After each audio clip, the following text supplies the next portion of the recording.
Fort Independence is a granite star fort that provided harbor defenses for Boston, Massachusetts. Located on Castle Island, Fort Independence is the oldest continuously fortified site of English origin in the United States. The first primitive fortification was placed on the site in 1634 and replaced in 1701 with a more substantial structure known as Castle William. Rebuilt after it was abandoned by the British during the American Revolution, Castle William was renamed Fort Adams and then Fort Independence. The existing granite fort was constructed between 1833 and 1851. Today it is preserved as a state park and fires occasional ceremonial salutes. Fort Independence was added to the National Register of Historical Places in 1970. History. Castle William. The site of Fort Independence has been occupied by various fortifications since 1634. The first fort to be constructed on Castle Island was an earthen fort in which cannon were mounted to defend the colonial town of Boston from attack by sea. The first fort soon fell into disrepair and was rebuilt, mainly out of timber, in the 1640s.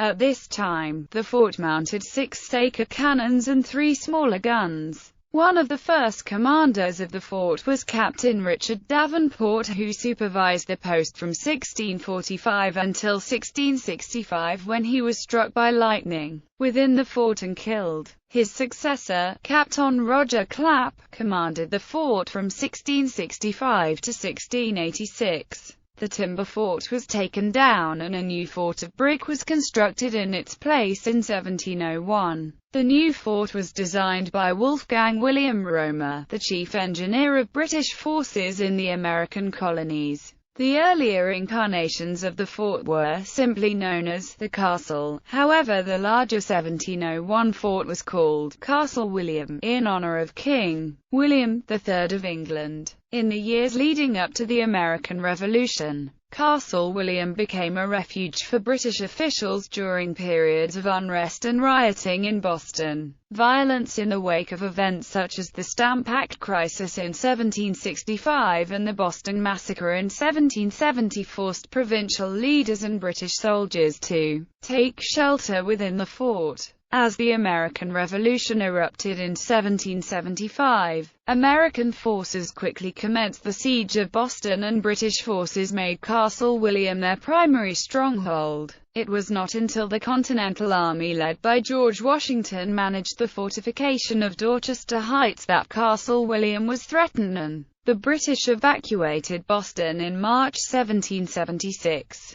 Before leaving Castle William, the British set fire to the fort and destroyed it. Fort Adams. After it was evacuated, the fort was quickly rebuilt by American forces in 1776. Although still referred to, at times, as Castle William, the fort was officially known as Fort Adams in the years following the Revolution. In 1785, the legislature of Massachusetts designated the fort as a prison, in which capacity it served until 1805. On December 7, 1797, the fort was renamed Fort Independence during a ceremony attended by President John Adams. The following year, the fortification and the island were turned over to the United States government. During the War of 1812, a squadron of the British Navy repeatedly captured American merchant and fishing vessels in Massachusetts Bay. However, they never attempted an attack on the port of Boston, owing largely to the strength of Fort Independence. Colonel John Breck, namesake of Brecksville, Ohio, was the commandant of Fort Independence during the War of 1812. Existing structure work on the present fort began in 1833 and was supervised by Colonel Sylvanus Thayer, one of the nation's leading military engineers of the time. The new fort would have walls 30 feet high and 5.5 feet thick. It was constructed primarily out of granite from Rockport, Massachusetts, and completed in 1851. At the height of its strength during the American Civil War, the fort mounted 96 cannon, many of which were 15-inch Rodman guns capable of firing a 450-pound shot more than 3 miles. At the start of the Civil War in 1861, Fort Independence was garrisoned by the 4th Battalion Massachusetts Volunteer Militia. The battalion set the fort in order and were trained in infantry and artillery drill, eventually forming the nucleus of the 24th Regiment Massachusetts Volunteer Infantry. At least 2 other infantry regiments were trained at Fort Independence during the Civil War, the 11th Massachusetts and the 13th Massachusetts. Following the Civil War, Fort Independence gradually fell out of use, as its importance was reduced by the larger Fort Warren, which had also been constructed under the direction of Sylvanus Thayer. In the 1880s, landscape architect Frederick Law Olmsted designed a series of parkways and parks in Boston known as the Emerald Necklace. Olmsted had originally envisioned a parkway to be known as the Dorchester Way that would connect Castle Island to the rest of the Emerald Necklace. The Dorchester Way was never realized. However, the city of Boston did undertake a large-scale project in the 1890s to create a park-like environment around Fort Independence. In 1890, Castle Island was ceded by the United States government. The city of Boston commenced filling the marshes separating Castle Island from South Boston in 1890 with the intention of creating green space and promenades. The process was finished in the 1920s and Castle Island ceased to be an island. The fort itself was ceded by the federal government to the city of Boston in 1908. In 1898, during the Spanish-American War, the U.S. government briefly reclaimed Castle Island. However, it was quickly returned to the city of Boston in 1899. The military again took control of Fort Independence during World War I and World War II, and anti-aircraft guns were added.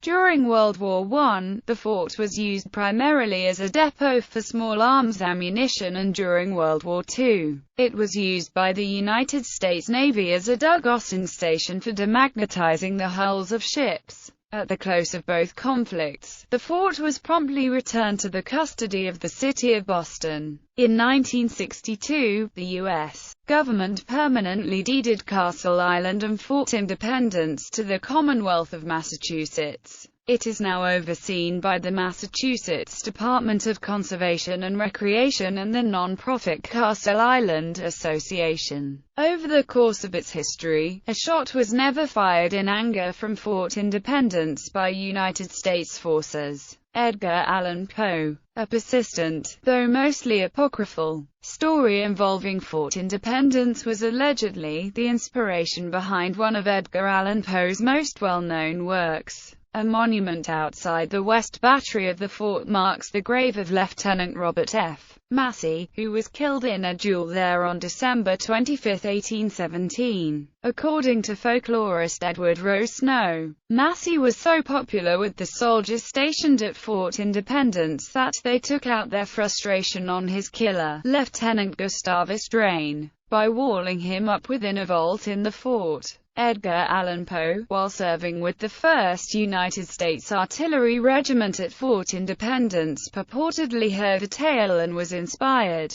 according to Snow, to write The Cask of Amontillado. The legend that purportedly inspired Poe is not entirely accurate. The duel did in fact take place, but the victor, Lieutenant Drain, was not murdered by the fort's soldiers but continued in his military career and was later promoted to the rank of captain. After the Second World War, Lieutenant Massey's remains were moved to the cemetery at Fort Devens in Ayer, Massachusetts.